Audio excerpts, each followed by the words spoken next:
Hello बच्चों, कैसे हैं आप सब। अभिमन्यु ऑनलाइन क्लासेस में आपका स्वागत है। सीबीएसई की 10th क्लास का आज हम पहला चैप्टर करने जा रहे हैं, हिस्ट्री का। ओके, एसएसटी का जो एक आपका बुक है हिस्ट्री, उस बुक का एक चैप्टर है पहला। उस चैप्टर का नाम है rise of nationalism in Europe. काफ़ी बड़ा चैप्टर है, ये यूँ कहिए कि एक पूरी बुक है जिस बुक में जो चैप्टर्स हैं, पहला जो चैप्टर है उस चैप्टर को हमने डिवाइड किया है 5 से 6 पार्ट्स में। तो हर पार्ट में के लिए एक अलग वीडियो बनाया है ताकि आपको अच्छे से वो समझ आ सके, और वर्ड टू वर्ड हर चीज़ हम इसमें एक्सप्लेन करेंगे ताकि आपको क्वेश्चन आंसर बनाने में भी आसानी हो। बाद में अगर चैप्टर समझ में आ जाता है तो क्वेश्चन आंसर इजीली बनाए जा सकते हैं उसके। आप बिना किसी हेल्प बुक के भी क्वेश्चन आंसर बना सकते हैं अपने तरीके से उसको यहाँ पे अगर हम इस चैप्टर की बात करें, अगर चैप्टर का नाम हमें समझ में आ जाता है अच्छे से तो करीब करीब हमारा आधा काम हो जाता है। राइज मीन्स उदय, एक किसी के मन में कोई बात बैठ जाना। किस चीज़ की राइज की बात कर रहा है ये? नेशनलिज्म। जैसे गांधी जी की विचारधारा अगर कोई हम देखते हैं तो उसका नाम है गांधीज्म। अगर हम ऐसे ही नाजीवाद के जो आंदोलन था उसकी विचारधारा को देखते हैं, उसको नाजीज्म कहते हैं। महात्मा बुद्धा की विचारधारा को देखते हैं तो उसको बुद्धिज्म कहते हैं। गुरु नानक देव जी की विचारधारा को देखते हैं, 10 गुरु साहिबानों की, तो उसको हम सिखिज्म कहते हैं। ऐसे ही एक इज्म है ये आपका नेशनलिज्म। इसमें क्या है, एक जैसी विचारधारा के लोग जब एक नेशन बनाने की बात करते हैं तो उसको नेशनलिज्म कहते हैं। तो ये नेशनलिज्म जो है वो यूरोप में कैसे शुरू हुआ? जैसे अगर हम यूरोप के आज जो प्रेजेंट में कंट्रीज देखते हैं, जहाँ पर अगर उनकी बाउंड्री हटा दें एक बार कि वहाँ पर कोई बाउंड्री नहीं है, पॉलिटिकल बाउंड्री कोई नहीं है, तो उससे पहले की बात करते हैं अगर हम, ना जर्मनी है, ना वहाँ पे पर्शिया है, पर्शिया और जर्मनी तो सेम ही नेम है, ना वहाँ पर पुर्तगाल है, ना वहाँ पर ब्रिटेन है, कोई कंट्री नहीं है वहाँ पे, ना वहाँ पे फ्रांस है। तो सिंपल लैंड है, कहीं कोई बाउंड्री नहीं है। तो उसमें एक जैसी विचारधारा के लोग चाहते हैं भी हम इकट्ठे मिलकर रहें और इतने एरिया को हम अपने कब्जे में कर लें। तो वो जो फीलिंग्स थी, वो फीलिंग्स कहाँ से कैसे शुरू हुई, इस चैप्टर में ये सब चीज़ें बताई गई हैं। जैसे हम इंडियंस हैं तो हम कहते हैं rise of nationalism in India. तो इंडिया मतलब इंडिया कोई फिजिकल तो वो है नहीं कि मतलब कोई चीज़ हो इंडिया। वो जो लैंड है उस लैंड को नाम दिया गया है, वो जो मैप बनता है हमारा इंडिया का उसको नाम दिया गया है इंडिया, भारत कहते हैं जिसको हम। तो अब जो भारत है, भारत जैसी कोई चीज़ तो आपको दिखती नहीं है कि भारत मतलब ये चीज़ भारत है। एक वो जो इज्म है, नेशनलिज्म है इंडिया के प्रति कि हम भारतीय हैं, तो वो क्या है, हमारी फीलिंग है। चाहे कोई तमिलनाडु में रह रहा है, चाहे कोई महाराष्ट्र में रह रहा है, चाहे कोई कहीं भी रह रहा है, पंजाब में, हरियाणा में, कहीं भी रह रहा है, तो वो किसी से पूछो कहाँ से हो आप? इंडिया से। अगर आउट ऑफ इंडिया रह रहे हैं तो हम वी आर इंडियंस। तो वो जो फीलिंग है उसकी बात करता है भी यूरोप में कैसे वो राइज हुई। चलिए हम चैप्टर शुरू करते हैं। इस चैप्टर को डिवाइड किया गया है, फर्स्ट पार्ट है इसका French revolution and the idea of the nation. दूसरा है the making of the nationalism in Europe. ये दूसरी वीडियो में डिस्कस करेंगे हम, ये तीसरी वीडियो में, ये चौथी वीडियो में, पांचवी वीडियो में, ये छठी वीडियो में। तो आज का हमारा जो टॉपिक है इस वीडियो का वो है French revolution and the idea of the nation. French revolution से आइडिया कैसे आया नेशन का, इसके बारे में बात करते हैं। चलिए हमारा चैप्टर शुरू होता है, अगर आपके पास एनसीईआरटी की बुक है तो इस पिक्चर से, एनसीईआरटी की बुक में से ली गई है ये पिक्चर। ये जो पिक्चर है कहते हैं the dream of world wide democratic and social republics. इस फिगर का नाम है the pact between nations, a print prepared by Frederic Sorrieu 1848 में उसने ये पोस्टर बनाया। इसके बराबर ही इसको एक्सप्लेन किया गया है। तो इस पिक्चर को आप देख लीजिए। पहले ये जो फ्लैग्स दिख रहे हैं आपके, एक फ्लैग जो है स्टैच्यू ऑफ लिबर्टी जो है इसको क्रॉस कर गया है स्वतंत्रता की देवी को। ये स्वतंत्र हो गया है। एक देश यहाँ पहुंच गया है, दूसरा पहुंचने वाला है, तीसरा इसके पीछे है, चौथा इसके पीछे है। ऐसे सभी कंट्रीज लाइन में लगे हुए हैं। सबके सब क्या है, उस इज्म से जुड़ना चाहते हैं, नेशनलिज्म की फीलिंग को लेके आना चाहते हैं। तो फ्रेडरिक सोरेयू ने ये 1848 में बनाया था। अब उसके बाद कहते हैं कि इसके आगे जो हैं वो जो निरंकुश शासक थे उनकी अस्थियां पड़ी हैं, उनकी हड्डियां पड़ी हैं। ओके, और इन लोगों को ये जो नेशनल फीलिंग्स जगा रहे हैं, नेशनलिज्म लाना चाहते हैं, इनको ऊपर हेवन से देवी देवता इनको आशीर्वाद दे रहे हैं कि आप बहुत अच्छा काम कर रहे हैं, करिए इसको। चलिए, ये जो एक कंट्री जो क्रॉस कर गया है हम पढ़ेंगे अभी। तो 1848 तक इसका मतलब ये वाला जो जिस कंट्री का फ्लैग है वो एक नेशन बन चुका था 1848 में। ओके, चलिए। इन 1848 फ्रेडरिक सोरेयू, हम वर्ड टू वर्ड पढ़ेंगे, टाइम चाहे जितना मर्जी लगे, अच्छे से समझ में आया आपको। ये फ्रेंच आर्टिस्ट थे। Prepared A series of 4 prints, ऐसे उन्होंने 4 प्रिंट्स बनाए। Visualising his dream of a world made up of democratic and social republics. ऐसे वर्ल्ड का उन्होंने ड्रीम किया कि जो डेमोक्रेटिक एंड सोशल रिपब्लिक से बना हो, जिसमें डेमोक्रेसी हो, जिसमें सोशल रिपब्लिक्स हो। जैसे India is a republic. He called them, उसका नाम था, वो जो देश बनेगा, वो जो वर्ल्ड के देश बनेंगे, उनका नाम वो कहता है कि डेमोक्रेटिक एंड सोशल रिपब्लिक्स बनेंगे वो। प्रिंट 1, ये जो फिगर 1 है, ये फर्स्ट प्रिंट है उनका, उस सीरीज में जो 4 सीरीज बनाई, दिखा रहा है the people of Europe and America. इसमें इस पूरी पिक्चर में जो उसने बनाई, यूरोप और अमेरिका के लोग हैं, एशिया के लोग नहीं है, अफ्रीका के लोग नहीं है इसमें। मैन एंड वीमेन है of all ages and social classes, सभी सोसाइटीज के, गरीब अमीर सब, और सभी एजेस के, बच्चे बूढ़े जवान, सब लोग इसमें पिक्चर में दिखाए उसने। और वो जा रहे हैं लॉन्ग ट्रेन की तरह, लाइन बना रखी है उन्होंने। एंड ऑफरिंग होमेज, अपना श्रद्धांजलि कहो, होमेज कहो, ट्रिब्यूट कहो, वो ऑफर कर रहे हैं किसको, स्टैच्यू ऑफ लिबर्टी को। As they pass by it, जैसे जैसे इसके आप आगे से वो निकलेंगे, यहाँ लिबर्टी मीन्स स्वतंत्रता, आजादी।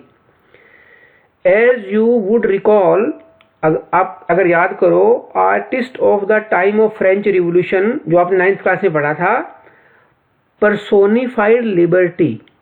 अब ये पर्सोनिफाइड है, इसका मतलब होता है किसी निर्जीव चीज को एक पर्सन के रूप में प्रिंट करना। जैसे हम कहते हैं भारत माता, अब वो कोई एक सिंगल लेडी तो है नहीं, तो भारत को एक पर्सन के रूप में दिखाया हमने, तो वो पर्सोनिफिकेशन हो गया। इसी तरीके से स्टैच्यू ऑफ लिबर्टी, तो लिबर्टी जो है वो उसको एक पर्सन के रूप में दिखाया गया कि दिस इज लिबर्टी, ये लिबर्टी है। अब लिबर्टी नाम की कोई चीज तो होती नहीं है, तो किसको नाम दे दिया, पर्सोनिफिकेशन, किसी पर्सन के रूप में दिखाना। और एज ए फीमेल फिगर दिखाया उसको, लिबर्टी को। Here you can recognise the torch of enlightenment she bears, ये एनलाइटनमेंट की टॉर्च इसके हाथ में है, जो वो दिख रही है यहाँ पे, आप देख सकते हो। She bears in one hand and the charter of the rights of man, दूसरे हाथ में उसके चार्ट मीन्स आप कह सकते हो संविधान है दूसरे हाथ में इसके, जो राइट ऑफ मैन लिखे होंगे जिसमें। ऑन द अर्थ, सामने यहाँ धरती पर। Foreground of the image lie the shattered remains of the symbols of absolute institutions, वो जो निरंकुश शासक थे उनके अस्थि पिंजर पड़े हैं यहाँ। वो मीन्स वो निरंकुश, वो जो एब्सोल्यूट मोनार्कीज थे उनको तोड़ के फिर वो आजाद कंट्री बने हैं। इन सोरेयूज उटोपियन विजन, ये उटोपियन विजन क्या है, ये एक विजन है सोरेयू का, मीन्स एक ऐसी सोसाइटी जो एक्चुअल में शायद ना हो, ऐसी एक विचारधारा वाली society. The people of the world are grouped as distinct nations, ये जो लोग हैं ये अलग अलग नेशंस के हैं, जो अपने आप को नेशनलिज्म में लाना चाहते हैं, यूरोप और अमेरिका के लोग। ये जो दिख रहे हैं कि ये एक नेशन के लोग हैं, दूसरे नेशन के, तीसरे मीन्स नेशंस बनना चाहते हैं सब लोग। आइडेंटिफाइड थ्रू देयर फ्लैग्स, और उनकी आइडेंटिटी क्या है, पहचान क्या है उनकी, एक कंट्री के, एक नेशन के लोग एक झंडे के नीचे हैं कि ये हम इस कंट्री के हैं, हम इस कंट्री के हैं। एंड नेशनल कॉस्ट्यूम, और उनकी राष्ट्रीय पोशाक भी है। जैसे अगर हम इंडिया की बात करें तो जैसे हरियाणा में है तो धोती कुर्ता पहनते हैं लोग, साउथ में चले जाओ कोई और ड्रेस है, पंजाब में चले जाओ पगड़ी बांधते हैं लोग। तो ये सब अपने अपने देश की नेशनल कॉस्ट्यूम में है, पोशाक में है। लीडिंग द प्रोसेशन, इनमें सबसे आगे कौन है देखो, वे past the Statue of Liberty, इस स्टैच्यू ऑफ लिबर्टी से आगे निकल गए हैं, जो मीन्स जो देश बन गया है कोई। यूनाइटेड स्टेट्स एंड स्विट्जरलैंड, ये दो कंट्रीज हैं ऑलरेडी जो नेशंस बन चुके हैं 1848 से पहले, विच by this time were already nation states. France identifiable by the revolutionary tree colour, उसी पिक्चर में फ्रांस को आप रिवोल्यूशनरी ट्री कलर से देख सकते हो। Has just reach the statue, वो भी पहुंचा है उसके पास। शी इज, देखो फ्रांस को ना यहाँ पे शी लिखा है इन्होंने, okay. She is followed by the people of Germany, France के पीछे जर्मनी के लोग हैं। Bearing the black red and gold flag, आप बुक में देख सकते हैं। Interestingly, at the time when Soreyu created this image, the German peoples did not yet exist as a united nation. अब जर्मन के जो लोग थे उस टाइम पर यूनाइटेड नहीं थे वो। The flag they carry is an expression of liberal hopes in 1848. ये उसको उम्मीद थी, सिर्फ उसके लिए उसने ये बनाया, ये जो पेंटिंग बनाई। To unify the numerous German speaking principalities, जो बहुत सारी छोटी छोटी राज्य थे उसके जर्मन स्पीकिंग पीपल के, जर्मन लैंग्वेज बोलने वालों के, कि वो सारे इकट्ठे हो जाएं into a nation state under a democratic constitution, और अपना एक डेमोक्रेटिक कॉन्स्टिट्यूशन बना लें। फॉलोइंग जर्मन पीपल, उनके बाद कौन से खड़े हैं, ऑस्ट्रिया के लोग हैं, किंगडम ऑफ टू सिसिलीज हैं उनके लोग हैं, लोम्बार्डी के लोग हैं, फिर पोलैंड के लोग हैं, फिर इंग्लैंड के हैं, आयरलैंड के हैं, हंगरी के हैं, रशिया के हैं। ये सब लोग उस लाइन में लगे हुए हैं एक दूसरे के पीछे कि ये भी बनना चाहते हैं, ये भी बनना चाहते हैं।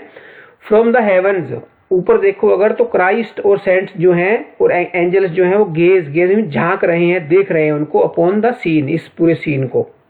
दे have been used by the artist ने क्यों यूज किया है उनको, to symbolise fraternity among the nations of the world, कि वर्ल्ड के जो जितने भी नेशंस ये बन रहे हैं इन सब में भाईचारा रहे, संत भी ये चाहते हैं, इसलिए संत दिखाए हैं वहां पे। अब ये कहता है, चैप्टर की बात करता है, ये तो फिगर की बात थी, चैप्टर की बात अगर करें, this chapter will deal with many of these issues visualised by Sorrieu in figure 1। During the 19th century, nationalism emerged as a force which brought about sweeping changes in the political and mental world of Europe. अब ये कहता है 19th century में, अब यहाँ पे 19th century क्या आप समझिए, 19th century का मतलब है 1801 से लेके 1900 तक, वो पूरी 19th century थी। During that 19th century, nationalism जो था emerge हुआ as a force which brought about sweeping, बहुत ज्यादा स्पीड वाले चेंजेस वो लेके आया, किस चीज में, political and mental world of Europe. The end result of these changes was the emergence of the nation state, और उसी की वजह से नेशन स्टेट्स बने। जर्मनी बना, फ्रांस बना, इटली बना, ब्रिटेन बना। In place of the multinational, और नेशन स्टेट कैसे बने, multinational dynastic empires of Europe. वहां पे जैसे इंडिया की बात करें, इंडिया में राजपूताना अलग था, बिहार अलग था, यूपी अलग था, हैदराबाद अलग था, बॉम्बे अलग था, सबको मिला के इंडिया बना दिया। तो ऐसे वो कहते हैं, वो जहां जहां नेशन स्टेट्स हैं आज के टाइम में, वहां पर मल्टीनेशनल डायनेस्टिक एम्पायर्स थे यूरोप में। The concept and practice of a modern state in which, ये कहता है कंसेप्ट और प्रैक्टिस मॉडर्न स्टेट की, इन विच, उसमें जिसमें क्या होगा, a centralised power exercise sovereign control over a clearly defined territory. Nation state में ये कुछ होगा, क्या होगा नेशन स्टेट में? सेंट्रलाइज पावर होगी जिसकी, और वो सॉवरेन कंट्रोल का मतलब दूसरा देश कोई उसके ऊपर अटैक नहीं कर सकेगा, खुद की उसकी सत्ता होगी, खुद की उसकी मिलिट्री होगी, वो खुद की रक्षा करेगा। और उसकी एक टेरिटरी मीन्स बाउंड्री होगी क्लियरली डिफाइंड, जो पॉलिटिकल बाउंड्री कहते हैं हम कंट्री की। तो अब दोबारा पढ़िए इसको। The concept of the practice of a modern state had been developing over a long period of time in Europe.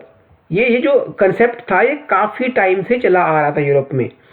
But A nation state was one in which the majority of its citizens and not only it's rulers, जहां पर कहते हैं rulers ही नहीं citizens भी, means majority of its citizens came to develop a sense of common identity and shared history और descent। जो एक ही ancestry के हों, एक ही हिस्ट्री के हों, उन लोगों ने अपने आप को कॉमन समझना शुरू कर दिया। कॉमन सेंस उसमें आ गई क्या? कॉमननेस की, कि हम सब एक हैं। This commonness did not exist from time immemorial. ऐसा नहीं है कि ये बहुत पुराने समय से चली आ रही थी कॉमननेस। इट वॉज फोर्स्ड, ये बनाई गई through struggles, through the actions of leaders and common people. ये एक्शन से आई, जैसे स्वतंत्रता संग्राम हुआ हमारा इंडिया में, ऐसे ही कहते लोगों ने स्ट्रगल किया वहां यूरोप में भी और कॉमन नेशन बने, कॉमननेस की उसकी फीलिंग जगाई उन्होंने। This chapter will look at the diverse process through which nation states and nationalism came into being in 19th century Europe. अब ये बात कर रहा है कि इस चैप्टर में ये सब चीजें हम पढ़ेंगे कि nationalism came into being in 19th century Europe, कैसे नेशन स्टेट्स बने और कैसे 19th सेंचुरी यूरोप में नेशनलिज्म आया। चलिए, ये कहता है the French revolution and the idea of the nation. यहां से हमारा शुरू होता है first part, the French revolution and the idea of the nation. The first clear expression of nationalism came with the French Revolution in 1789. France, क्या था France? As you would remember, was a full-fledged territorial state in 1789. 1789 तक वो full-fledged territorial state था और rule किसका था उस पे? एब्सोल्यूट मोनार्क का रूल था, निरंकुश शासक था वहां पर। निरंकुश का मतलब जिसके ऊपर अंकुश ना लगाया जा सके, जो अपनी मनमानी करता हो। The political and constitutional changes that came in the wake of the French revolution led to the transfer of sovereignty from the monarchy to a body of French citizens. तो यहाँ जो फ्रेंच रिवॉल्यूशन हुई उसकी वजह से ये monarchy, ये जो एब्सोल्यूट मोनार्की थी ये खत्म हुई और सोवरेनिटी वहां पर आई। द रिवोल्यूशन प्रोक्लेम्ड, रिवोल्यूशन ने घोषणा की, किस चीज की घोषणा की, क्या चीज डिक्लेयर किया उन्होंने? That it was the people who would henceforth, आज के बाद क्या करेंगे लोग? Constitute the nation and shape its destiny. देश का भाग्य और नेशन को बनाने वाले कौन होंगे? लोग होंगे जो ये सब काम करेंगे आज के बाद। From the very beginning the French revolutionaries, French revolution करने वाले लोग जो थे, introduced various measures and practices that could create a sense of collective identity amongst the French people। वो लोग शुरू से ही प्रयास करने लगे थे, फ्रेंच रिवॉल्यूशन वाले लोग, कि एक कोलेक्टिव आइडेंटिटी बन सके फ्रेंच लोगों के बीच में। The idea of la patrie, ये फ्रेंच वर्ड है जिसका मीनिंग है the fatherland, and le citizen, the citizen, मतलब जैसे हम कहते हैं भारत माता और हम इसके देशवासी, ऐसे ही फादरलैंड एंड द सिटीजन्स। ये जो आइडिया था, दिस आइडिया ने एम्फेसाइज किया the nation of A United community enjoying equal rights under a constitution. ये जो आइडिया था ला पैट्री एंड ली सिटीजन, इसने इस चीज पे जोर दिया कि यूनाइटेड कम्युनिटी इंजॉय करें इक्वल राइट्स लेके, और क्या करें? अंडर वन कॉन्स्टिट्यूशन, हमारा एक कॉन्स्टिट्यूशन भी हो। चलिए, ए new French flag. I hope कि आपके पास बुक होगी, अगर बुक रख के पढ़ेंगे तो आपको अच्छे समझ में आएगा। A new French flag the tricolour was chosen to replace, ये फ्रांस की बात कर रहे हैं। ये जो पहले आपका रॉयल रॉयल स्टैंडर्ड जो फ्लैग था उसको चेंज करने के लिए ट्री कलर बनाया गया फ्रांस के पीपल के द्वारा। The states general was elected by the body of active citizens. अब यहाँ पे 3 टाइप के लोग थे, एक्टिव भी थे, पैसिव भी थे और क्लर्जीमैन भी थे। The state general was elected by the body of active citizens and renamed the national assembly. अब ये क्वेश्चन है आपका, ये जो स्टेट जनरल था इसका नाम बदलकर नेशनल असेंबली किया गया। अब ये नेशनल असेंबली वर्ड कई बार आएगा तो आपको याद रखना है, द स्टेट जनरल जो था पहले, बाद में नेशनल असेंबली हो गया। न्यू हाइम्स, पोइम्स वगैरह, गाने वगैरह, गीत वगैरह वर कंपोज्ड, गाए गए, जैसे हम गाते हैं ये देश है वीर जवानों का, अलबेलों का, मस्तानों का, ऐसे उन्होंने भी अपने नेशन के लिए गाए गाने। Oaths taken and martyrs commemorated, वो जो शहीद हुए थे उन लोगों को याद किया गया, लोगों ने शपथ ली। ऑल, और सब कुछ किसके नाम पर हुआ? देश के नाम पर। A centralized administrative system was put in place and it formulated uniform laws for all citizens within its territory। और वो जो फ्रेंच रिवॉल्यूशन हुई थी उसकी वजह से वो कहते हैं एडमिनिस्ट्रेटिव सिस्टम चेंज कर दिया गया और एक यूनिफॉर्म सिस्टम लगा दिया गया है, एक जैसा सिस्टम वहां पर लगा दिया गया सारे सिटीजन्स के लिए, उस पूरे एरिया में जिस एरिया में वो चल रहा था। Internal customs duties and dues were abolished and a uniform system of weights and measures was adopted। अब इसको समझिए, ये पॉइंट काफी अच्छा है, एक बार और भी आएगा इस चैप्टर में, 3rd या 4th जब हम डे करेंगे इसको। ये कहता है कि इंटरनल कस्टम्स का मतलब क्या था कि मान लीजिए एक कोई व्यापारी है, वो अपना सामान जो है वो एमपी से, मध्य प्रदेश से वो लाना चाहता है इधर हिमाचल में, या हिमाचल से वो तमिलनाडु जाना चाहता है मान लो, तो जितने जितने बीच वाले स्टेट्स हैं उन सभी स्टेट्स पर जब वो बाउंड्री क्रॉस करेगा तो टैक्स लगेगा उसका। और दूसरी चीज ये थी, टैक्स कई बार तो ऐसा होता था कोई सामान तो टैक्स में ही खत्म हो जाता था, वहां पहुंच ही नहीं पाता था।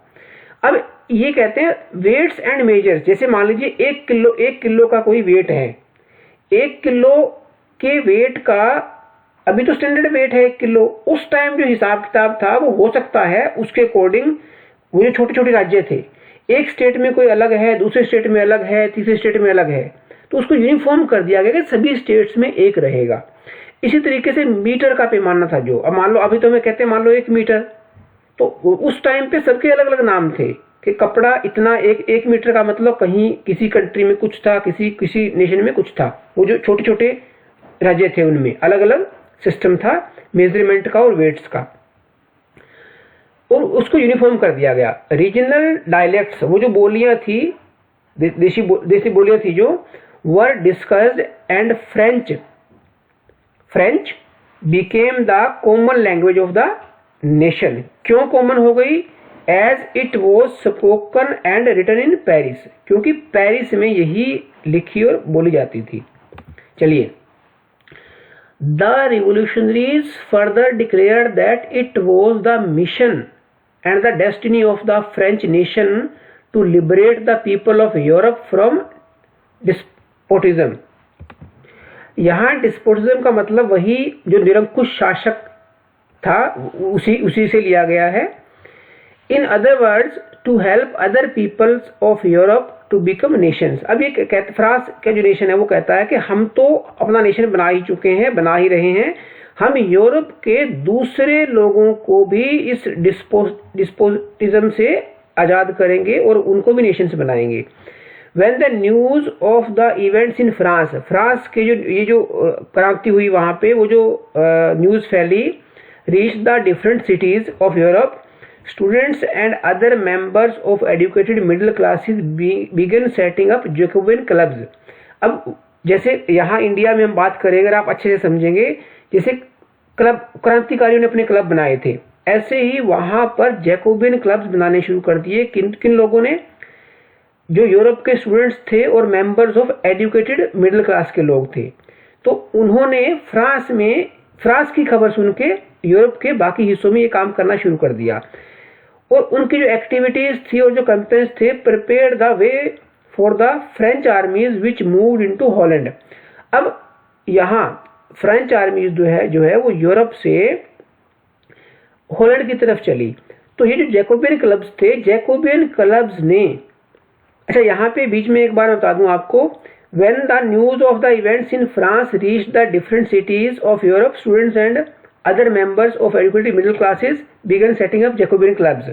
अब ये Jacobean clubs क्या थे, इसके बारे में क्वेश्चन आ सकता है। Means some special clubs which cleared the way for the French armies and were of same ideology to make the nation। और उन्होंने क्या किया, जैसे जैसे फ्रेंच की आर्मी आती तो फ्रेंच की आर्मी के बारे में बताना शुरू कर दिया। तो फ्रेंच की आर्मी के लिए सबसे पहले रास्ते खोले उन्होंने, कहाँ के लिए, हॉलैंड के लिए, फिर बेल्जियम के लिए, फिर स्विट्जरलैंड के लिए। And much of Italy, Italy के भी काफी हिस्से में, इसका मतलब फ्रेंच आर्मीज ने कंट्रोल कर लिया 1790s तक। With the outbreak of the revolutionary wars, the French armies began to carry the idea of nationalism abroad. अब कुल मिला के हम ये कह सकते हैं, अब ये जो वर्डिंग है इस आइडिया से, ये जो रिवोल्यूशनरी आइडियाज है, कहते हैं ये फ्रेंच आर्मीज जो हैं दूसरे देशों में भी ले जानी शुरू कर दी थी। अब यहाँ पे क्वेश्चन है, with the outbreak of the revolutionary wars the French armies began to carry the idea of nationalism abroad, full stop, उसके बाद क्वेश्चन में लिखा जाएगा एक्सप्लेन दिस स्टेटमेंट। तो ये पूरे का पूरा पैराग्राफ आप इस आंसर में लिख सकते हैं। ओके,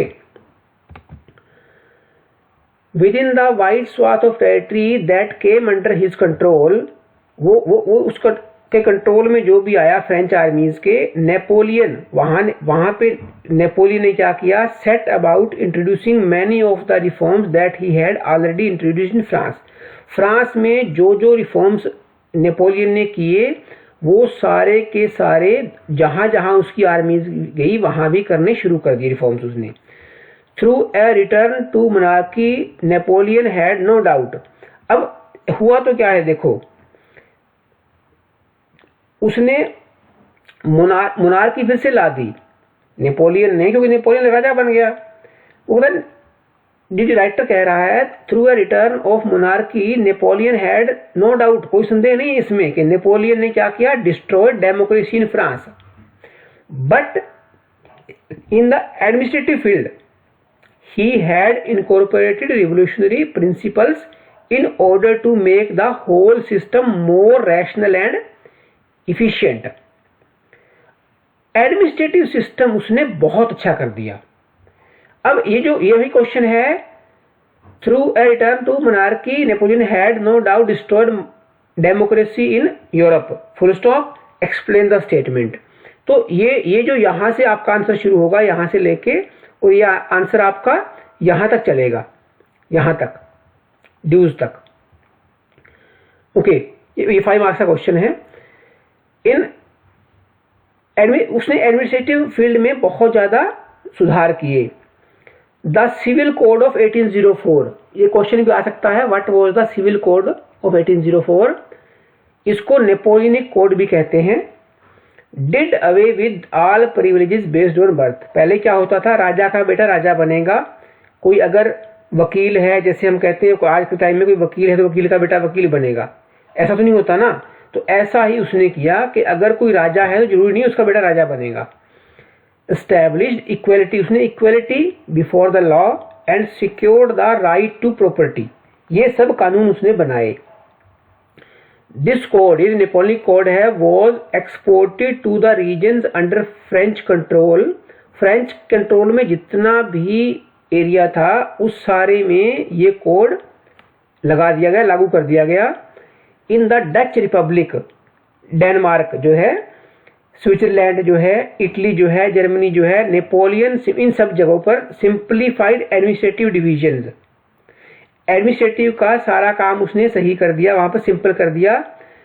एबोलिश्ड, खत्म कर दिया। The feudal system and the feudal system, एक टाइप के टैक्स का सिस्टम था, वो खत्म कर दिया उसने। एंड फ्री कर दिया फार्मर्स को फ्रॉम सेफडम एंड मैनोरियल ड्यूज, ये भी फार्मर्स के ऊपर टैक्स था, फार्मर्स को इस टैक्स से उसने फ्री कर दिया इस नेपोलियनिक कोड के अंडर। इन द टाउन्स में भी guild restriction, guild means group of you can say merchants, उनके ऊपर कुछ रिस्ट्रिक्शंस होती थी, वो भी रिमूव कर दी उसने। Transport and communication systems were improved, peasants, artisans, workers and new businessmen enjoyed a new found freedom। इन सब लोगों ने, आर्टिस्ट थे, बिजनेसमैन थे, सब ने एक नई फ्रीडम को एंजॉय किया। Businessman and small scale producers of goods in particular में अगर बात करें, बिगन टू, इन लोगों ने, businessman, small scale producer of goods, इन लोगों ने क्या किया, began to realise that uniform laws, standardized weights and measures, and a common national currency would facilitate the movement and exchange of goods and capital from one region to another। अब वो जो उसने weights and measures का uniform system किया, उसका क्या benefit हुआ, तो उसका आंसर यहां से लेके यहां तक आप लिख सकते हैं, बिजनेसमैन से लेके अदर तक। वो बिजनेसमैन जो थे वो सोचने लगे भी अलग अलग टाइप की करेंसी होती थी, अलग अलग टाइप का वो जो वेट्स एंड मेजरमेंट्स थे वो सब जब कॉमन हो गए तो बड़ा अच्छा हो गया उनके लिए। Movement of exchange of goods and capital from one region to other easy हो गया बहुत ज्यादा। However in the areas conquered, जो एरिया उसने एक्वायर किया था, कैंकर किया था, जिसको कब्जा किया था, the reactions of the local populations of French rule were mixed। अब ये कहते हैं जो ये क्वेश्चन आ सकता है, however the reaction of the local population of French rule were mixed। वो जो न्यू जो कानून बनाए थे उसके लिए एक्सप्लेन द स्टेटमेंट, ये क्वेश्चन भी आ सकता है। तो इसका आंसर क्या होगा, शुरू में तो कहते हैं बहुत प्लेसेस पर, जैसे हॉलैंड है, स्विट्जरलैंड है, और दूसरे जो शहर थे, ब्रुसेल्स था, मेंस था, मिलान था, वारसाय था, द फ्रेंच आर्मीज, इन सब जगहों पर फ्रेंच आर्मीज जो था ना, उनको बहुत अच्छा वेलकम किया गया एज हार्बिंगर्स ऑफ लिबर्टी, लेकर आने वाले, क्या लेकर आने वाले, आजादी लेकर आने वाले, भी उनको आजादी लेकर आने वाला माना गया इन सब लोगों के द्वारा। बाद में क्या हुआ, इनिशियल वो जो एंथुजियाज्म से स्वागत किया था शुरू में उन लोगों का, आर्मीज का, जल्दी ही टर्न टू हॉस्टिलिटी। अब धीरे मतलब बहुत जल्दी ही वो बदल गया, उल्टा हो गया उसका। क्या हुआ, एज इट बिकेम क्लियर, क्योंकि वहां के लोगों को, फ्रेंच आर्मीज है, अब फ्रेंच आर्मीज को हॉलैंड वाले और स्विट्जरलैंड वाले शुरू में तो कहा भी बढ़िया होगा सिस्टम, लेकिन बाद में वो कहने लगे that the new administrative arrangements did not go hand in hand with political freedom। वो कहते हैं सिस्टम तो बढ़िया आ गया लेकिन हमारी पॉलिटिकल फ्रीडम तो नहीं रही, हमारे ऊपर कब्जा तो फ्रांस का है। अब उससे वो और भी चीजें हुई थी कि टैक्स इंक्रीज हो गया, सेंसरशिप, बहुत चीजों पर रोक लग गई, force conscription into the French armies required to conquer the rest of Europe. अब वहां फ्रेंच आर्मी में धक्के से भर्ती करने लगे लोगों को कि आर्मी हमें और चाहिए, इसलिए जवान लड़कों को पकड़ के भर्ती करो उसमें। क्यों करो भर्ती, to conquer the rest of Europe, बाकी यूरोप पे भी कब्जा करना है भाई। All seem to overweigh the advantages of ये जो एडमिनिस्ट्रेटिव चेंजेस हुए थे वो सबके सब कुएं में गिरने वाली बात हो गई, वो सबके सब लोग भूल गए जब ये काम उसने किया, फोर्स्ड, धक्के से लोगों को उसने फ्रेंच आर्मी में जब डालना शुरू किया कि बाकी यूरोप को भी कब्जा करना है हमने। Okay, this was our first chapter. Tomorrow we will meet in other chapter, the part number 2 of the same chapter. So please like, share and subscribe our channel Abhimanyu Online Classes. Thanks and have a nice day.